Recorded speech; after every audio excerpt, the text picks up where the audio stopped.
Welcome to many mania. उम्मीद है आप सभी लोग बहुत अच्छे होंगे। तो ठीक है, स्टोरी शुरू करता हूँ। एक बस आती है एक स्टॉप पर। वहाँ पर से एक लड़का उतरता है दो बैग्स के साथ, और ये जो है एक गांव की तरफ जाना शुरू कर देता है। जो गांव बसा हुआ है डेजर्ट में बसा हुआ है, मारूथल में है। तो इसके पास दो बैग्स हैं। फिर ये वहाँ टाउन पर एंटर करता है। उसके बाद फिर वे अपने बैग में से हाथ डालकर बहुत सारा पैसा निकाल के बाहर शो ऑफ करता है और बोलता है कि मुझे यहाँ पर रहना है।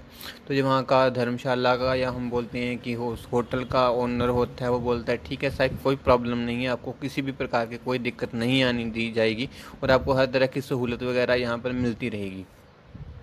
ठीक है, फिर ऐसा बोलते ही, क्योंकि इसने अपना पैसा शो किया होता है, तो जो गांव की छोरियां होती हैं वो इसकी तरफ आती हैं। क्योंकि ये बंदा होता है थोड़ा सा मनमोजी होता है, दिखने में हैंडसम होता है, बट दिमाग से थोड़ा सा पैदल होता है फिलहाल के लिए, मैं बात कह सकता हूँ। फिर वो उसके साथ एक दो लड़कियों को लेता है, वहाँ रूम की चाबी लेता है और रूम में चला जाता है।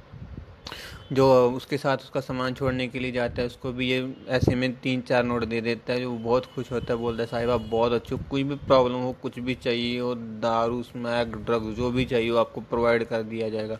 बाहर से ये गाँव भले ही छोटा लगता है, बट इस गाँव के पास फिर भी इसका जो है काफ़ी हाई लेवल तक इसकी पहुँच होती है ये मौज मस्ती करने के मामले में। फिर ये बंदा होता है यहाँ पर स्टे मारता है। तो तभी दूसरी तरफ का एक शहर का सीन दिखाया जाता है। यहाँ पर एक खाली बिल्डिंग में एक बंदे को पकड़ा हुआ है।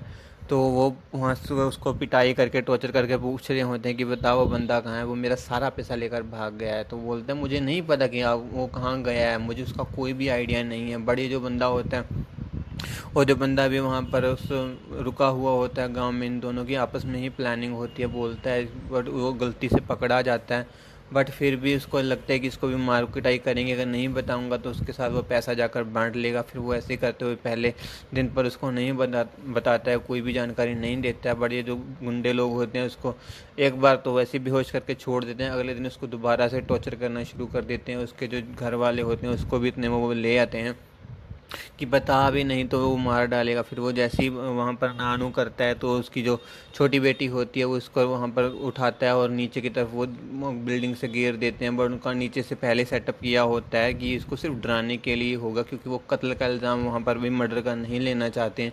बट इससे जो होता है ये काफ़ी ज़्यादा घबरा जाता है बहुत। फिर उसको बता देता है कि उसके पास एक ट्रैकिंग डिवाइस बैग में लगा हुआ है, जिसका मैं तुमको नंबर बता देता हूँ। वो नंबर बताते उसकी लोकेशन को जान लेते हैं।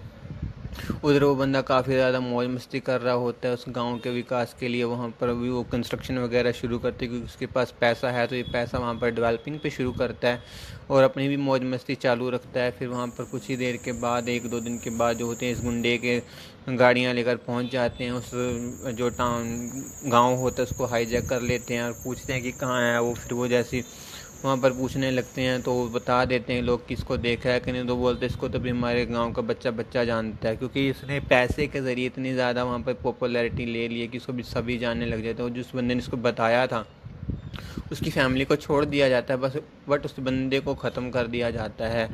ठीक है, फिर जैसे ही वहाँ पर आते हैं उसको पकड़ लेते हैं, तो बोलते हैं वहाँ पर ये गुंडा लोग कि बोल अभी तो खुद बाहर आएगा, या सारे के सारे गांव को मैं जला दूँ या कुछ कर दूँ, इसके बाद तू बाहर आएगा। बट जैसे ही ये इतनी बात बोलने की देर होती है, तो गुंडे के साथ जो दूसरे गुंडे आए आए होते हैं, छोटे गुंडे, तो वहाँ पर जो होता है लूटपाट करनी शुरू कर देते हैं, स्नैचिंग वगैरह करनी शुरू कर देते हैं। कुछ गांव जो होती हैं घरों में आग लगाने की भी शुरू कर देते हैं, जहाँ पर कुछ नहीं होता जान माल, बट वो फिर भी वहाँ पर एक दहशत का माहौल अपनी तरफ से कायम करने लगते हैं कि हम आ गए हैं। तो उसके बाद वो होता है बाहर आ जाता है वहाँ से। तो पूछता है कि यार मेरे पास तुम्हारे लिए है तो अभी कुछ भी नहीं, क्योंकि उसने जो ज़्यादा से ज़्यादा पैसा होता है वो गांव में ही बांट दिया होता है, कंस्ट्रक्शन में लगा दिया होता है। बट वो बोलता है मेरे पास कुछ है तो है नहीं, अगर तू रुकना चाहता है तो रुक ले। होटल के जो अभी जहाँ पर मैं रुका हूँ उस बंदे के साथ उसकी काफ़ी ज़्यादा बन चुकी है, तो हम यहीं पर 1-2 दिन रुकना चाहता तो रुक ले, नहीं तो यहाँ से निकले, मेरे पास तेरे को देने के लिए पैसे वगैरह नहीं है। बट वो फिर उसको जोरदार एक मुक्का मारता है और बोलते तेरे पास नहीं है तो क्या हुआ, तुमने कहीं पर गाड़े होंगे, हम तुम्हें भी वहीं पर गाड़ देंगे, जल्दी से बता कि पैसा है तो है कहाँ।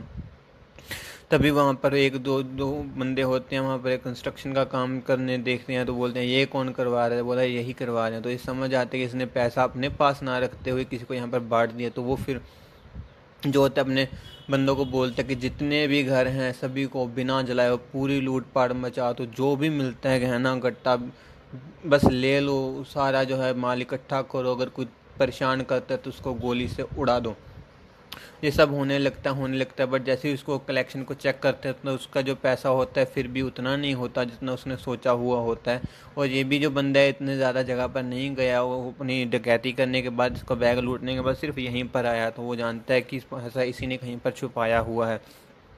तो वो दोबारा से चेक करते हैं और एक दो घर में और जाते हैं, खाली प्लॉट्स में जाते हैं, वहाँ पर उसको फिर से एक दूसरा बैग मिल जाता है जिसमें काफ़ी सारे पैसे होते हैं, जिसकी वजह से अभी उसको लगता है कि अब ये ठीक ठीक हो रहा है। बट इतने में ही जो होता है ऊपर से हेलीकॉप्टर आता है एक।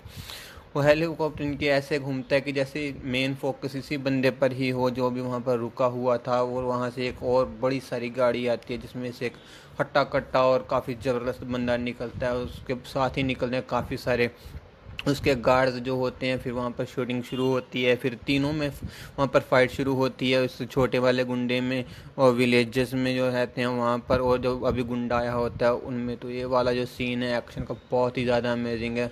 काफ़ी सारे यहाँ पर दोनों की गाड़ियाँ फूटती हैं, काफ़ी ज़्यादा लोगों की जान जाती है और काफ़ी ज़्यादा यहाँ पर हड़कंप मच जाता है। फिर वो बंदा होता है इसको पकड़ लेता है, इसको जो बड़ा गुंडा आया है इस छोटे वाले गुंडे को भी टॉर्चर करना शुरू कर देता है। तो उसको नाखूनों से पहले तो उसका चेहरा पूरी तरह से छोड़ता है, फिर अपने दूसरे बंदे को बोलते हैं कि इसकी उंगलियां के मेरे को ना एक पोटे के दो टुकड़े चाहिए। तो जैसे ही सुनता है और उसके वो बंदे काम शुरू करते हैं तो ये बंदा बहुत चिल्लाने लगता है, इसकी हालत बहुत ही ज़्यादा ख़राब हो जाती है। फिर जो दूसरे बंदे होते हैं इस नए वाले विलन के, वो उस बंदे को पकड़ के लाते हैं। तो बोलते हैं कि तुम अपने बिल्कुल पापा की तरह दिखते हो, तुम्हें पता है, तुम्हें बताया है क्या इसने।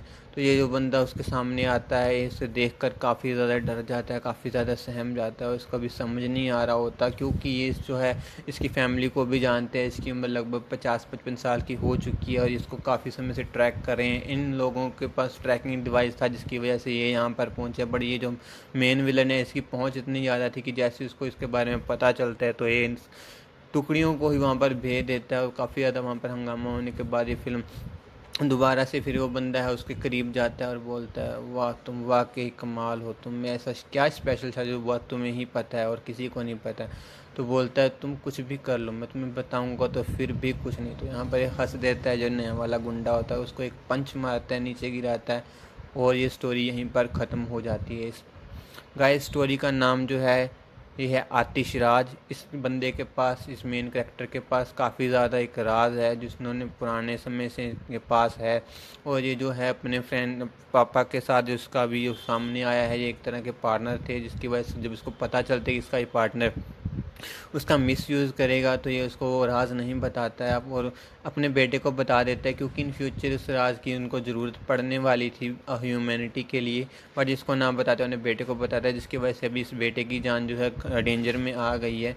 और जो स्टोरी यहाँ पर ख़त्म हो जाती है। इसका दूसरा पार्ट है और दूसरा और इसका आखिरी पार्ट है जिसमें इन दोनों की फ़ाइट होगी। और गाइस स्टोरी यहाँ पर ख़त्म है मेरी फ़िलहाल के लिए। और अगर आपको स्टोरी अच्छी लगी हो तो प्लीज़ लाइक कीजिएगा, और दूसरी स्टोरी सुनने के लिए चैनल को सब्सक्राइब कीजिएगा। अपना ख्याल रखिएगा गाइस, अपनी सेहत का ख्याल रखिएगा। Thank you guys.